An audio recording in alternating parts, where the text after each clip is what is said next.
દાંતીવાડા ડેમની મુખ્ય કેનાલમાં 100 ફૂટનું મસમોટું ગાબડું, તંત્રની ઘોર બેદરકારી અને હિટલરશાહી સામે રોષ. અધિકારીઓની પોલ ખુલવાના ડરે મીડિયા કર્મીઓને પ્રવેશતા અટકાવ્યા. રવિ સિઝન માટે આપવામાં આવતું કેનાલમાં પાણી છોડતા જ કેનાલ ધરાશાયી થતાં ખેડૂતો ચિંતાતુર બન્યા છે. ત્યારે સમગ્ર ઘટના શું છે, જોઈએ અમારા વિશેષ અહેવાલમાં. બનાસકાંઠાની જીવાદોરી સમાન દાંતીવાડા ડેમની સુરક્ષા અને જાળવણી સામે ગંભીર સવાલો ઊભા થયા છે. ડેમના દરવાજાથી માત્ર થોડાક મીટરના અંતરે પાટણ તરફ જતી મુખ્ય કેનાલમાં 100 ફૂટનું લાંબુ વિશાળ ગાબડું પડતા લાખો લીટર પાણી વેડફાઈને બનાસ નદીના પટ્ટામાં વહી રહ્યું છે. આટલી મોટી દુર્ઘટના છતાં જવાબદાર અધિકારીઓએ સ્થળ ઉપર પહોંચવાની તસ્દી ન લેતા અને મીડિયાને રિપોર્ટિંગ કરતા રોકતા સ્થાનિકોમાં ભારે રોષ જોવા મળી રહ્યો છે.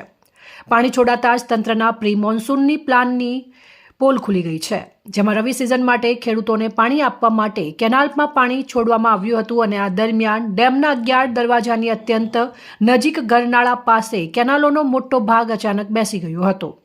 જોતજોતામાં 50થી 100 ફૂટનું ગાબડું પડતા કેનાલનું પાણી નદીમાં વહેવા લાગ્યું હતું. રાજ્ય અને કેન્દ્ર સરકાર દર વર્ષે કેનાલના રિપેરિંગ અને ઇન્સ્પેક્શન માટે કરોડોની ગ્રાન્ટ ફાળવે છે. તેમ છતાં આ પ્રકારની ક્ષતિ સર્જાતા ભ્રષ્ટાચારની ગંધ આવી રહી છે. અધિકારી વિજય ચૌધરીની હિટલર શાહી અને મીડિયા પર પ્રતિબંધ લગાવવામાં આવ્યો હતો. આ ઘટનાની જાણ થતાં જ્યારે સ્થાનિક મીડિયા કર્મીઓ ગ્રાઉન્ડ રિપોર્ટિંગ માટે પહોંચ્યા ત્યારે ડેમ અધિકારી વિજય ચૌધરીએ પત્રકારોને અંદર પ્રવેશતા અટકાવ્યા હતા. પોતાની નિષ્ફળતા છુપાવવા માટે તાબડતોડ પ્રવેશબંધી અને કામ ચાલુ છે તેના બેનરો લગાવી દેવામાં આવ્યા હતા.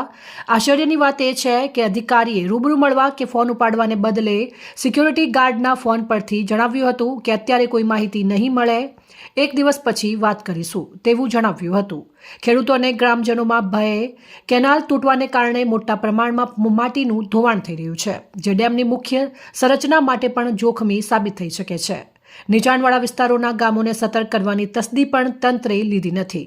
સ્થાનિક ખેડૂતોએ આક્ષેપ કર્યો છે કે જ્યારે આગ લાગે ત્યારે કૂવો ખોદવા બેસતા આ તંત્રના કારણે મોટી દુર્ઘટના સર્જાઈ શકે છે. અહેવાલ કમલેશ સિંહ દરબાર સાથે કાંતિભાઈ બડિયા, અજોડ આવાજ, દાંતીવાડા.